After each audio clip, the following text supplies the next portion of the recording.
Ladies and gentlemen, boys and girls, and everybody in between, welcome to another episode of the Jake Botel Sports Experience. Today is our third hurling recap show for the championship that is raging on at the moment. We'll have a specific look at two games.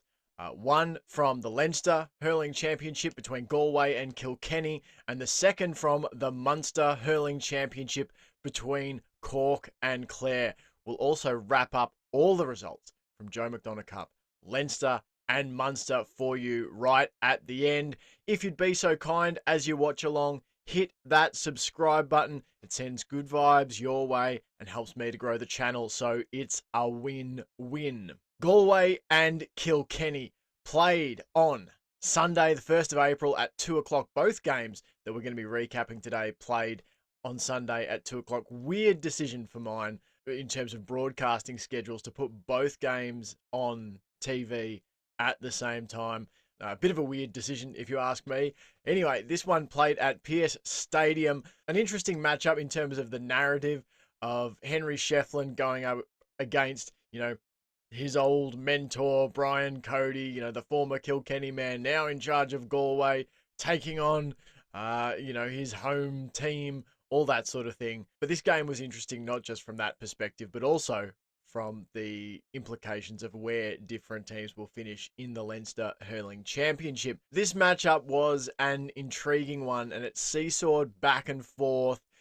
It was hotly contested at times. At other times, it was surprisingly open, particularly in the first half, across the first sort of 25 minutes. I felt that there was the intensity of this game was more a heightened league game than heightened championship hurling. That might be controversial or an unpopular opinion with some people, but there was a surprising amount of space for players to operate in, I thought. And I kind of got the feeling that there was a little bit of a feeling out period, I guess, a little bit of shadow boxing between these two teams. I mean, it's highly likely that both of these teams are going to qualify out of the Leinster Hurling Championship. So there was this sort of a feeling, I guess, that neither side wanted to give much away early. It was relatively open. It was relatively free scoring. It took 20 minutes before Galway missed their first shot. Kilkenny didn't put as many points over the bar, but they did put in 2 goals in the first half. After Galway had got out to a lead, Kilkenny kept pegging them back and then trying to take the lead themselves by putting the ball into the net. The halftime score saw Galway lead 117-20 to 2-8-14. So Kilkenny trailing by a good 6 points at the halfway mark. There was a 15-minute stretch at the end of that first half where Kilkenny didn't put a point over the bar. So that sort of really contributed to them being so far back at half time. Kilkenny made the move to substitute TJ Reid out at half time. It sort of surprised me, but perhaps didn't, in a sense that, he hadn't had massive impact over the game in the first half. It was Galway who definitely had the better of things for the most part and created more consistent scoring opportunities. Kilkenny, as I said, they had to chase those goals to sort of stay in touch. So TJ Reid comes off and Kilkenny then score 4 of the first 5 points to narrow that margin back to 3. Tom Monaghan jaunted into the Kilkenny defence, and if not for a superb diving save from Owen Murphy, Galway would have doubled their advantage back out to 6. But there entered a big scoreless stretch for Galway. As I said earlier, both teams had a patch in the game where they went, 15 plus minutes without scoring. This one for Galway lasted 20 minutes. And in that time, Kilkenny piled on 7 points to move in front. But as was also the way with this game, where you had teams having scoreless patches, teams also found immediate responses. No sooner had one team taken a lead than the other team would fire right back and usurp the advantage in the match. So it was a real back and forth contest. The lead for Galway was stretched out to 3 points with under 2 minutes of regulation time left. Kilkenny absolutely had to have a goal, and they got one in messy fashion, rifling the ball into the back of the Galway net right on sort of the final whistle almost, you felt. And it seemed at that point that the game would peter out for a draw. However, from the resultant Galway puck out, there was a free given away in the middle of the ground, which gave Connor Cooney a chance to win it with the last hit of the game from 65, and he did just that, soaring the point over the bar. The Galway fans in raptures, just scenes of elation all around Pearce Stadium. A pretty frosty handshake between Henry Shefflin and Brian Cody, and I know there was a bit made online about it in both regards. Some people saying it was a disgraceful display of, a lack of warmth, and other people saying that the media made too much of it. I tend to rest somewhere in the middle. I think it was pretty frosty, but I don't think that has to say there was no respect between the two of them. Of course, there's respect between the two of them. They spent the better part of 2 decades assembling the greatest hurling dynasty of all time. I don't know what people expected. It sort of reminded me a little bit of when Tom Brady came back to play the New England Patriots after joining up with the Tampa Bay Buccaneers. And I don't know what people expected between Bill Belichick and Tom Brady. Some warm embrace and sweet nothings whispered in each other's ear. That's not what happens. These guys hate losing. They hate losing to each other, and that's what it was. I didn't think it was a bad show of sportsmanship at all. It was frosty. There was not a lot of warmth there, but I didn't expect there to be. It was a kind of, in some ways, a nice juicy image to end the game on, as Pearce Stadium sort of erupted and fans ran all over the place, and Galway were, over the moon with their success, that you had this sort of icy handshake between two greats of the game who built so much together in Kilkenny. Galway get the win by the slenderest of margins, and some people argued online that, a draw would have been a fair result. I think for large stretches of the game, Galway were the better side. I guess you can point to the fact, though, that they had that 20-minute scoreless streak, but you can equally point to that for Kilkenny. I guess I felt that if there had to be a winner, it felt fair that Galway were the winner. I felt like Kilkenny had snatched a draw with that goal. It would have been really snatching one for Kilkenny to have the win. So I think by the slenderest of margins, the fairest result, if we had to have a winner, was probably Galway. Galway did what they needed to do when they needed to do it. They win 124-27 to 317-26. The leading scorers there for you: Connor Cooney with 6 points, Concannon with 4, Joseph Cooney with 4. For Kilkenny, it was Murphy with 5, Owen Cody 1-2, and Walter Walsh 3 points. I gave Connor Cooney my man of the match. Now, there are a few different players I had considered giving this to. If Kilkenny had eked out the draw, I would have probably given it to Walter Walsh. I thought he was immense for Kilkenny. Something that really stuck out to me, obviously, he's a massive mountain of a man, and can, be a great target for the high ball, and he'll fight for possession, win, the dirty ball and all that sort of thing. But it really just dawned on me, I guess, how athletic he is. The intricate skills of his hurling. He has the hurling skill of a smaller man in a big man's body. So he was immense. And if it had ended a draw, I probably would have given it to Walter Walsh. But I can't go past Connor Cooney for having the cojones, the stones to sink that point at the death. That was a big point in the context of Galway's campaign. And, you want your big players to stand up in the big moments. And didn't he just stand up? So I have to give that one the man of the match to Connor Cooney. I'll give you a look at the rest of the scorers in totality for Galway.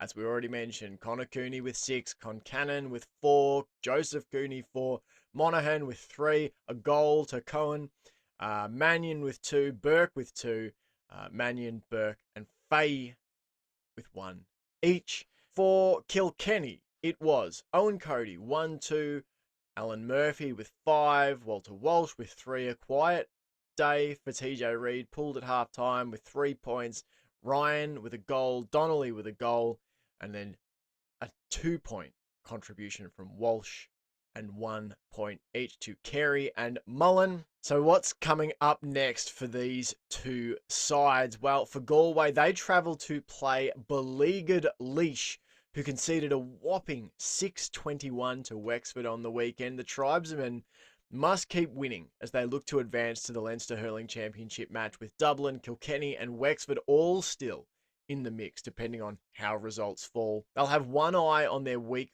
5 clash with Dublin, who may need a win in that game to ensure their own qualification. There's a lot of interesting little scenarios. It's essentially between 4 teams in the Leinster Championship as to which 3 escape. There's only room for 3, so they'll have to work it out between themselves. Kilkenny hit the road for the 3rd time in 4 weeks as they travel to Parnell Park to take on Leinster leading Dublin. The Dubs. How's that? 6 points from a possible 6 points. The team in Sky Blue having won all 3 of their opening matches, 2 of them by slender margins, and they'll be looking to atone for a poor league showing against the Cats Dublin. Kilkenny really dismantled the Dubs in the league. Brian Cody's men cannot afford a slip-up in this game. If they were to lose, then they could find themselves in a do-or-die Week 5 clash with Wexford to be the 3rd team into the All-Ireland final. So that's what's coming up next for Galway and Kilkenny, which allows us to transition over to talk about the other game I watched between Cork and Clare. This one, a really interesting matchup, played at Semple Stadium, also on Sunday, the 1st of April at 2 o'clock. Don't know why these 2 games were put on at exactly the same time. Why not separate them by a few hours? Why not have one of them on one day, one of them on another? I don't know. People with much more knowledge and expertise than I must know the answer, surely. This was an intriguing matchup. Cork and Clare. Clare coming in having absolutely toasted my Tipperary team last weekend. Cork licking their wounds from mauling at the hands of Limerick a couple of weeks ago, off the back, of course, of that mauling of a league final defeat against Waterford. And there was much being made about what we needed to see from Cork. You know, would they have addressed some of the wrongs that, you know, were perceived to have been committed by them in terms of not being able to win hard ball, and not being able to physically compete with teams like Waterford, with teams like Limerick. And this was a great test for the Rebels. And it has to be said that for the most part in the first half, Cork really fell well short, particularly in the first 20-25 minutes. It was an electric pace to start with. The teams exchanged points back and forth, and there was a lot of space, and you sort of thought, oh, maybe Cork are in this with a shot. But from there, Clare started to play the kind of hurling they played against Tipperary. They surged to a 9-3 lead after 15 minutes. Cork were just being harassed. They were being beset, bullied, and turned over. It was Tim O'Mahony who finally ended a 14-minute Cork scoring drought in the first half with a lovely score. But the first 25 minutes of the game were a yellow and blue domination. When Cork pucked a ball in, there were multiple Clare players around that target, or the puck out went straight to a Clare player who, you know, ran off his man to intercept. When Clare pucked a ball into the midfield, there were multiple occasions where there wasn't even a Cork player in the frame of the broadcast. It was just a Clare player with the ball running, looking up, you know, thinking, where do I want to put this? Which dangerous option do I want to take to try and dice this side up? It was stark, the difference in pressure that Cork were unable to apply and the pressure that Clare were able to just pile on to the Rebels. There was a great example of it after Patrick Horgan missed a free. The Clare keeper pucked it straight to Shane O'Donnell in acres of space. He turned around, ran casually, and just fired it over the bar under no pressure whatsoever. And I kind of laughed out loud at that point, because it was just like, this, how can you spend 2 weeks, you know, mulling over these painful losses at the hands of Waterford, these painful losses at the hands of Limerick, and then come out and just let the banner run roughshod over them? And The only thing that really saved Cork, in my opinion, from this being sort of a 20-7 blowout at half time was the fact that Clare's sharpshooters started to grow cold. Their aim started to wander a little bit, and where they were, cranking over points uh, like a machine early in the game, they started to miss a few. And Cork were able to capitalise and narrow that gap back down with a few points in a row. Over the last 5 minutes or so of the half, Cork actually scored 7 of the next 9 points. And it took an amazing save from Clare's keeper, Quilligan, to deny the Rebels a goal on the stroke of half time. So the halftime score was 11-17 in Clare's favour, but the Banner County could have been much, much further ahead. As I said, it was only really that I think they put up, round about 10 wides in the first half. It was at least 8 with time to play in that first half that allowed Cork back in, because there were multiple times in that first half where it was a 10-point lead to Clare. Cork would get a few points, then Clare would just blow it back out to a 10-point lead. It was domination. There were just Clare players hunting in packs, and Cork were just not working for each other. A Cork player would get the ball and be surrounded. He'd have no options. And conversely, a Clare player would get the ball in acres of space. No one was working defensively. It was just such a telling contrast in that first half. After halftime, it was back to the regularly scheduled programming as Clare produced the first 2 scores of the half to extend their lead back out to 8 points. Cork did respond and narrow it back to 6, and there were some signs of hustle and a bit of hassle. You started to see some shots where Clare players were surrounded by a mass of pressing Cork players. A player that deserves particular praise, as far as I'm concerned, for Cork was Connolly, who came on, I think, in the 26th minute and basically presented as one of the lone targets up forward for Cork for much of the game thereafter. And it was him that gave them a real lifeline back into the match. He was draped all over by 2 Clare players. He managed to win the long ball down, dropped the ball onto his boot, and kicked it past Clare's keeper for a goal. And that really gave Cork a spark. Robbie O'Flynn nailed a point just moments later, and suddenly the gap was back to 4, and the crowd was rising. A few moments after that, and Clare were reduced to 14 players after Ian Galvin was red carded. So that suddenly left with 20 minutes to go. Clare are a player down. The margin is only 4 points, and the crowd starts to get behind Cork. You started to see Cork's backline beginning to win out on the long ball, starting to hustle players, starting to win the 50-50 ball. And it was almost like Cork had this epiphany, 40 minutes into the game of, oh, we're going to have to actually work hard here. We're going to have to harry them as much as they've harried us in order to create turnover, in order to create space for ourselves to execute our hurling skills. There's never been a criticism that Cork aren't a talented side, that Cork's players are unskilled. It's they don't work to create the space for those skills to shine through. They don't work to create the turnovers to allow them to shut down what the other team wants to do. And part of the way through this game, they finally clicked that that's what they'd have to do. And once they did that, well, then it became an even hurling match. Then it became a contest. Patrick Collins made a massive save for Cork off Peter Duggan. Peter Duggan was immense in this game.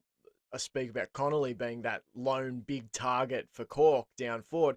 Well, Duggan was a great long target, much the same as Walter Walsh was for Kilkenny in the Leinster game.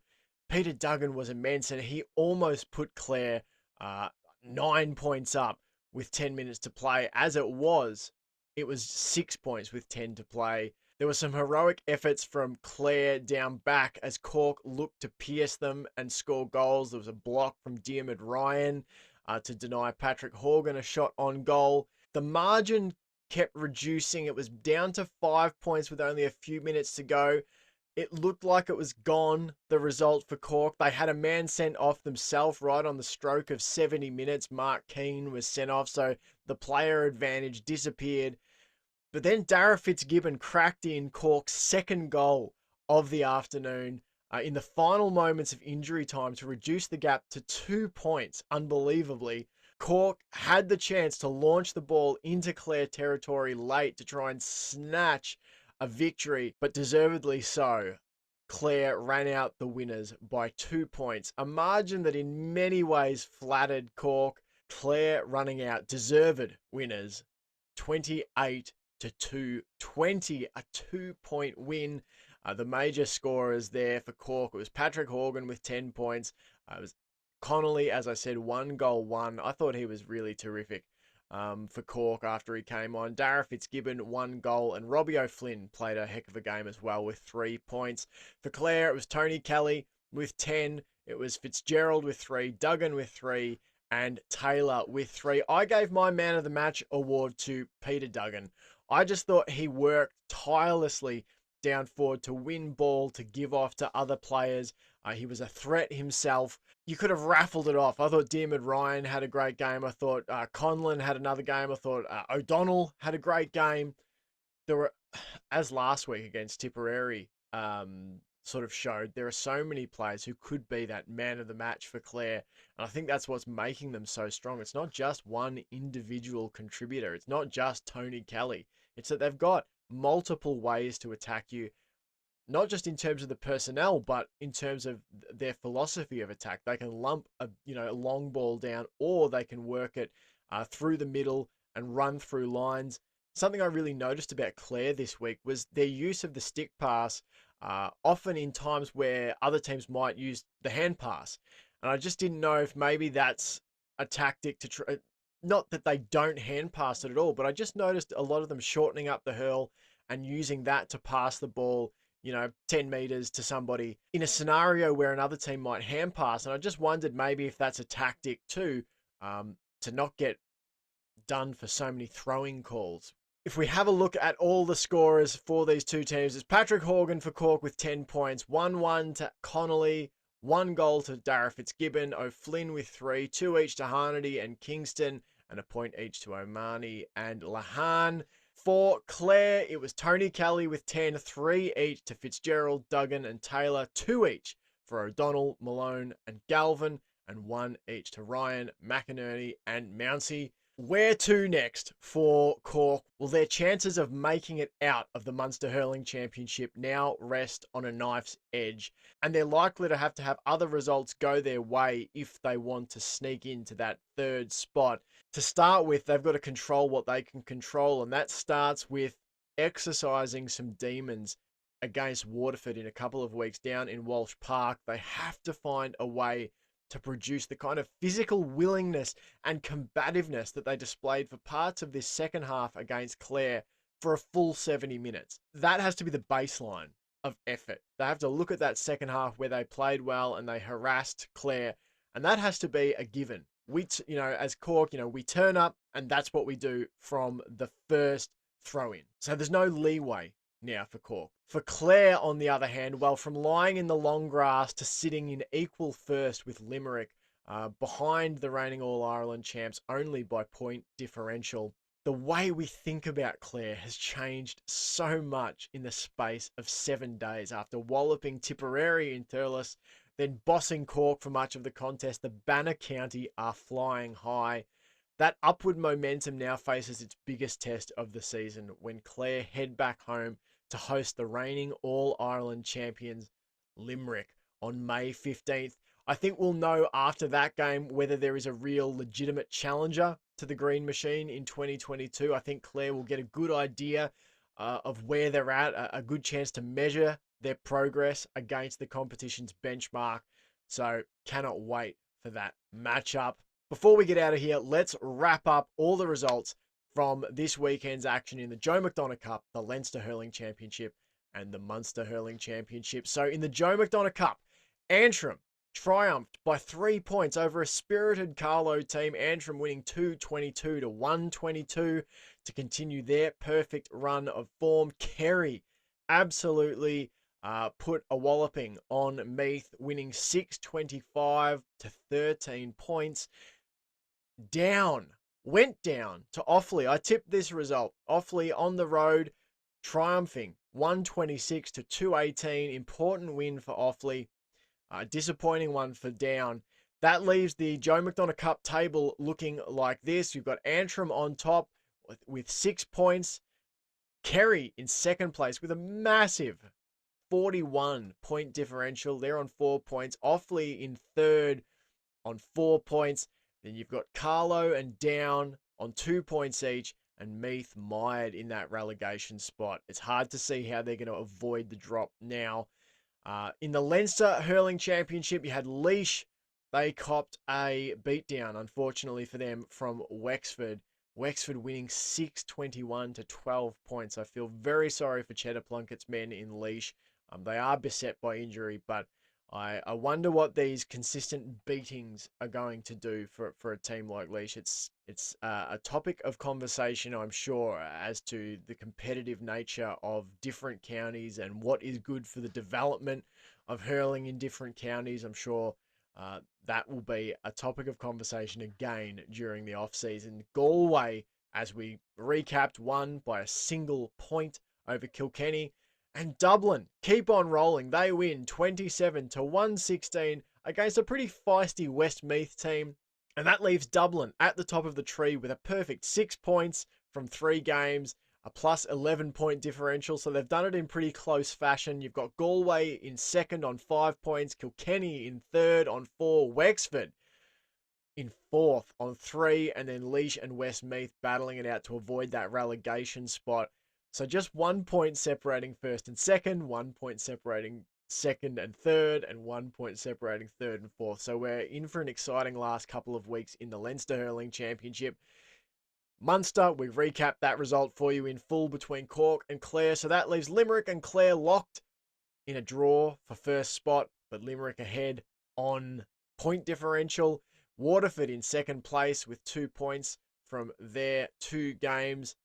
Tipperary and Cork battling it out to avoid that relegation spot. So that's it. That's everything recapped from this weekend in the Joe McDonagh Cup, the Leinster Hurling Championship, and the Munster Hurling Championship. I'll be back in a couple of days with a fantasy hurling show for you. In the meantime, if you'd be so kind, subscribe. It sends good vibes your way, and it helps me grow the channel. Until next time, guys, thanks so much for watching.